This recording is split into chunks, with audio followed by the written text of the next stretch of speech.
WBPSC clerkship এবং মিসলেনিয়াসের result কবে আসবে এই নিয়ে প্রচুর তোমাদের অপেক্ষা রয়েছে। এর মেন পরীক্ষা কবে অনুষ্ঠিত হবে সেটাও এখনো কিন্তু অধরা। কিন্তু আজকে আমরা যে কথাটা তোমাদের সাথে শেয়ার করতে চলেছি সেটা হয়তো তোমাদের খারাপ লাগতে পারে। তোমাদের কাছে জানিয়ে রাখি যে তোমরা যারা বলছো বা বিভিন্ন সোর্স থেকে জানছো যে সেপ্টেম্বরে পরীক্ষা হতে পারে, তো মেন্স পরীক্ষা যদি সেপ্টেম্বরে হয় নিশ্চয়ই তার আগে রেজাল্ট পাবলিশ হবে, কিন্তু রেজাল্ট পাবলিশ হওয়ার কিন্তু এখনও কোনো রকম আপডেট নেই।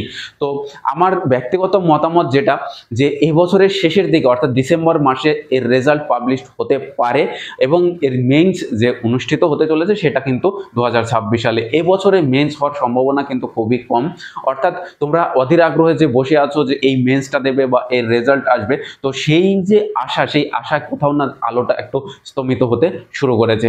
তো তোমাদেরকে বারবার রিকোয়েস্ট করছি যে তোমরা যারা এই পরীক্ষার জন্য অধীর আগ্রহে রয়েছো তার সাথে সাথে বলবো যে তোমরা এই মুহূর্তে সেন্ট্রাল গভর্নমেন্টের যে সমস্ত চাকরির পরীক্ষাগুলো ফর্ম ফিল আপ হচ্ছে বা পরীক্ষা হচ্ছে সেই দিকে একটু ফোকাস করো, কারণ সময় তো কারোর জন্য বসে নেই, সময় কারোর জন্য অপেক্ষাও করে না।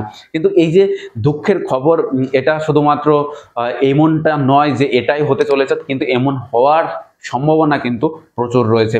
তাই বলবো যে এমটিএস, সিএইচএসএল, সিজিএল বা অন্যান্য রেলের পরীক্ষাগুলো সেগুলোর দিকেও একবার ফোকাস করো। যাদের বয়স নেই তারা রাজ্য সরকারের যে জায়গায় বয়স আছে সেই এক্সামগুলো তোমরা অবশ্যই দাও, কিন্তু তার জন্য প্রিপারেশন নাও, বাড়িতে বসে প্রচুর পড়াশোনা করো, কিন্তু হতাশ হয়ে টাইম ওয়েস্ট করো না। আর সেন্ট্রাল গভর্নমেন্ট হোক বা রাজ্য সরকারের হোক বা কোর্ট রিলেটেড এক্সাম হোক, তার জন্য ইংলিশটা কিন্তু খুব গুরুত্বপূর্ণ ভূমিকা রাখে। আর এই জন্যই আমরা কিন্তু অনলাইন ইংলিশ ব্যাচ শুরু করতে চলেছি। এই জুলাই মাস থেকে কিন্তু আমাদের ব্যাচ স্টার্ট হচ্ছে। তোমরা ডেসক্রিপশনে যাও, সেখানে দেখো ভিডিও লিঙ্ক দেওয়া আছে, পুরো ভিডিওটা দেখো এবং টেলিগ্রামের মাধ্যমে আমাদের সাথে যোগাযোগ করো। টেলিগ্রামের লিঙ্ক কিন্তু এই ভিডিও ডেসক্রিপশনে রয়েছে। আর পরবর্তী আপডেট পাওয়ার জন্য, গুরুত্বপূর্ণ ক্লাস পাওয়ার জন্য আমাদের চ্যানেলটাকে সাবস্ক্রাইব করে বেল আইকন প্রেস করে রাখবে, যাতে সবার আগে তুমি নোটিফিকেশন পেয়ে যাও। Thank you for watching.